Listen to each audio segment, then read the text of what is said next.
அப்பா எங்கள் எல்லோருக்கும் சிறந்த முன்மாதிரியாக எத்தனையோ விடயங்களில் இருந்திருக்கின்ற முதலில் நாங்கள் எல்லோரும் வியத்தக்கதாக ஒரு சிறந்த பக்திமான் ஞாயிறு திருப்பலிக்கு தவறாக செல்வது மட்டுமன்றி மிகவும் பக்தியாக இறைவனிடம் எந்நேரமும் வேண்டிக் கொள்வார்.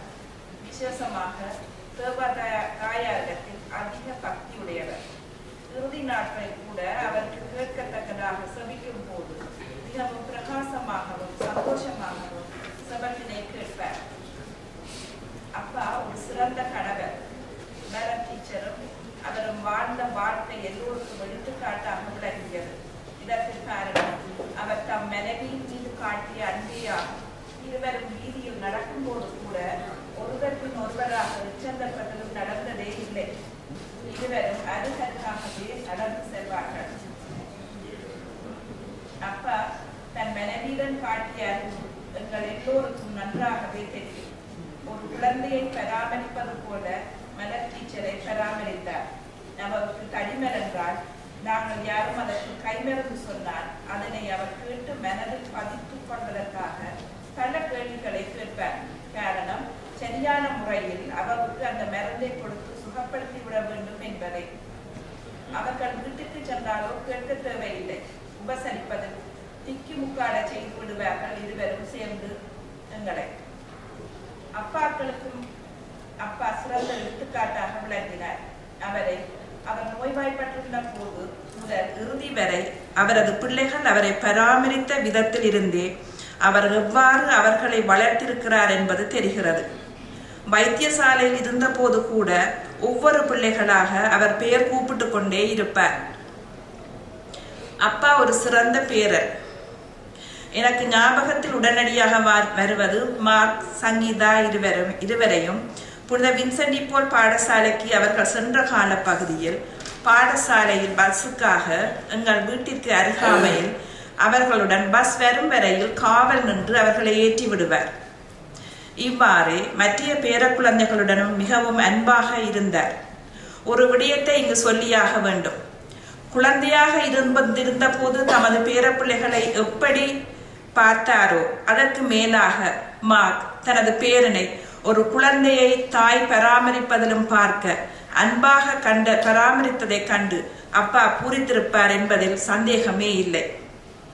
அவரின் மருமக்கள் அவரில் காட்டிய அன்பு, அவர் ஒரு சிறந்த மாமனாராகவும் இருந்தார் என்பது கண்கோடு. இவ்வாறு எங்கள் எல்லோருக்கும் முன்மாதிரியாக இருந்த அப்பா அவருடைய ஆத்மா சாந்தி அடைய இறைவனை வேண்டுகின்றோம்.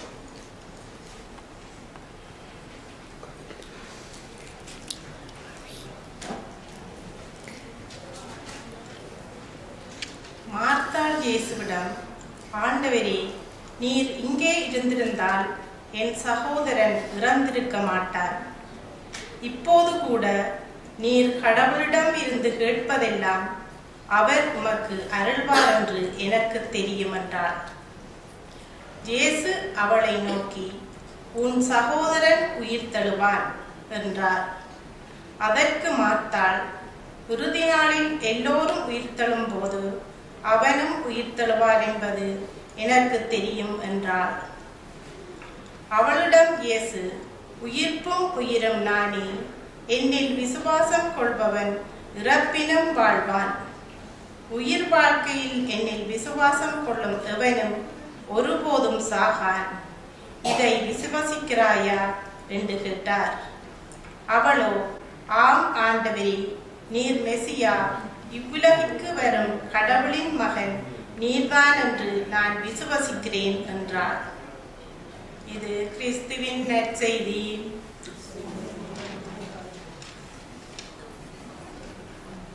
பின்வரும் வேண்டுதல்களுக்கு பதிலுரையாக, ஆண்டவரே எங்கள் மன்றாட்டை கேட்டருளும் என்று பதில் கூறவும்.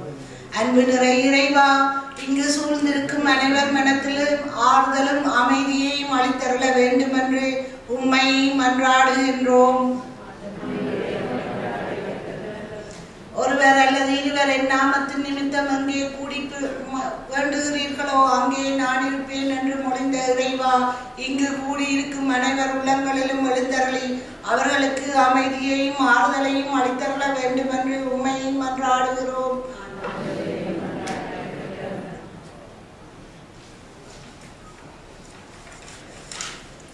அன்பான தேவனே, உமது அழைத்தலை ஏற்று உம் திருமுன் வந்து நிற்கும் அமரர் சின்னத்துரை பேர்னாட் சின்னையாவை ஆசீர்வதித்து அவர் மூலம் எதிர்பார்த்து வாழ்ந்த நிலையான வாழ்வை அவருக்கு இன்று அளித்தருள வேண்டுமென்று இறைவா உம்மை மன்றாடுகின்றோம். இரக்கத்தின் தேவனே, அவர் இவ்வுலக வாழ்நாளில் அறிந்தும் அறியாமலும் செய்திருக்கக்கூடிய சகல குறை குற்றங்களுக்கும் மன்னிப்பு அளித்தருள வேண்டுமென்று இறைவா உம்மை மன்றாடுகின்றோம். இரக்கத்தின் தேவனே, இவரின் பிரிவால் மனம் நொந்து வருந்தும் அவரின் மனைவி, பிள்ளைகள், மருமக்கள், பேரப்பிள்ளைகள், உற்றார் உறவினர்கள், நண்பர்களுக்கு ஆறுதல் அளித்து தேற்றிட வேண்டும் என்று இறைவா உம்மை மன்றாடுகின்றோம். அன்பான தேவனே, இவ்வுலகில் வாழ்ந்து இறந்து போன குருக்கள், துறவியர், பொதுநிலையினர், இன்னும் போரிலும் இயற்கை அடக்கங்களினாலும் இறந்து போனவர்கள் அனைவருக்கும் நித்திய சாந்தியை அளித்தருள வேண்டும் என்று இறைவா உம்மை மன்றாடுகின்றோம். அன்பான தேவனே, இவ்வுலகில் இன்னமும் வாழும் நாங்கள் மறுவுலகையே நோக்கி பயணம் செய்து கொண்டிருக்கின்றோம் என்பதை நன்கு உணர்ந்தவர்களாக நீர் காட்டிய பாதையில் நடந்து வரமருள வேண்டும் என்று இறைவா உம்மை மன்றாடுகின்றோம். மெழுகுவர்த்தியானது தன்னையே உருக்கி மற்றவர்களுக்கு ஒளியை கொடுப்பது போல தன்னையே உருக்கி தன் மனைவி, மக்கள், பேரப்பிள்ளைகள், மருமக்களுக்காக வாழ்ந்த இவரின் ஆன்மா உம்மை கண்டு மகிழ்ச்சி அடைய வேண்டும் என்று இறைவா உம்மை மன்றாடுகிறோம்.